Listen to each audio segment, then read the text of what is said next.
আশা কৰা নাছিলোঁ এনেকুৱা এটা ঘটনা যে ঘটিব পাৰে বুলি ভবা নাছিলোঁ। আমাৰ আছিলে বিদ্যালয়ত দুগৰাকী সহকাৰী শিক্ষয়িত্ৰী আছিলে আৰু তিনিগৰাকী ইতিমধ্যে আছিলে, কিন্তু শিক্ষয়িত্ৰী দুগৰাকী তেওঁলোকৰ এটা বিশেষ কামত বিলখন তেওঁ ফটোষ্টেট কৰিবৰ কাৰণে এই কাষৰে এটা হেৰিয়লৈ গ'ল, ফটোষ্টেট দোকানখনলৈ গৈছিলে আৰু ছাত্ৰ ছাত্ৰীখিনিক গৰম বেছি কাৰণে তেওঁলোকক ফেনৰ তলত বহুৱাই লুডু খেলিব দি গৈছিলে, কিন্তু তেওঁ অফিচত বহি আছিলে। তেওঁৰ নাম হৈছে অম্লানজ্যোতি বৰুৱা, ঘৰ ভোগপুৰ। তেওঁ এখন ফাৰ্মাচী আছে, তেওঁ সহকাৰী শিক্ষক, তেওঁ টিউটৰ। যোৱা 21 চনত তেওঁ ইয়াত এপইণ্টমেণ্ট হৈছে। তেতিয়া ছাত্ৰ ছাত্ৰীসকলে যেতিয়া খেলি আছিলে, খেলি থকা সময়ত যেতিয়া দুয়োগৰাকী বাইদেউ ওলাই গ'ল, তেওঁ অকণমান সুৰুঙা বিচাৰি পেলাই এগৰাকী ছাত্ৰী তেওঁ খেলি থকাৰ পৰা উঠাই আনিলে যে তুমি অমুক নাম ধৰি মাতি পেলাই আনিলে যে আহাচোন বুলি। তাৰপৰা তেওঁক আনি পেলাই অফিচত তেওঁ চকীত বহি আছিলে চাগে, মই ধাৰণাটোহে কৰিছোঁ, বহি আছিলে। তেওঁক কেনেকুৱা ধৰণৰ টাচ কৰিছে সেইটো মই ইতিমধ্যে ভালকৈ গম পোৱা নাই, যিহেতু মই আজিহে স্কুলত জইন কৰিছোঁ।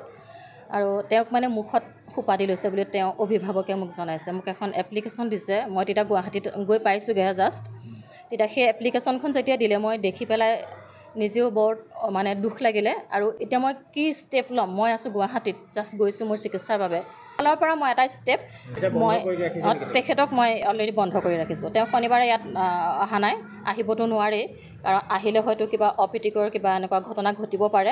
বিদ্যালয়খন যিটো পৰিৱেশ সেইটো চাগে যেনেধৰণে আছে তেনেধৰণে অটুট ৰাখিবলৈ মই বহুত কষ্ট কৰোঁ, চেষ্টা কৰোঁ। সেই অনুপাতে এনেকুৱা এটা ঘটনা এইখন বিদ্যালয়ত ঘটিব নালাগিছিলে, যিহেতু বিদ্যালয়খন এখন ব্লকৰ ভিতৰতে নাম থকা বিদ্যালয়। অফিচে যথেষ্ট ভালদৰে জানে বিদ্যালয়খন।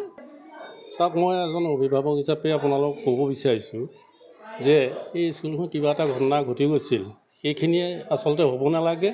এনেকুৱা কামৰ কাৰণে আজি ধৰক এটা সামাজিক দিশবিলাক বেয়া দিশলৈ গৈ আছে। সেয়েহে মোৰ ফালৰ পৰা মই ক'ব বিচাৰিছোঁ যে এনেকুৱা দুষ্ট প্ৰকৃতিৰ মানুহখিনি আচলতে এনেকুৱা শিক্ষা অনুষ্ঠানত থকাটো উচিত নহয়। আৰু তেওঁলোকক এনেকুৱা এটা শিক্ষা দিব লাগে যাতে তেওঁলোকে ভৱিষ্যত এনেকুৱা তেওঁলোকে নকৰক, আৰু তাত তেওঁলোকৰ দেখি আনেও যাতে সেই দিশত আগ নাবাঢ়ে, সেইটো ভাবিয়েই মই আপোনালোকৰ আগত এই কথাখিনি ক'লোঁ।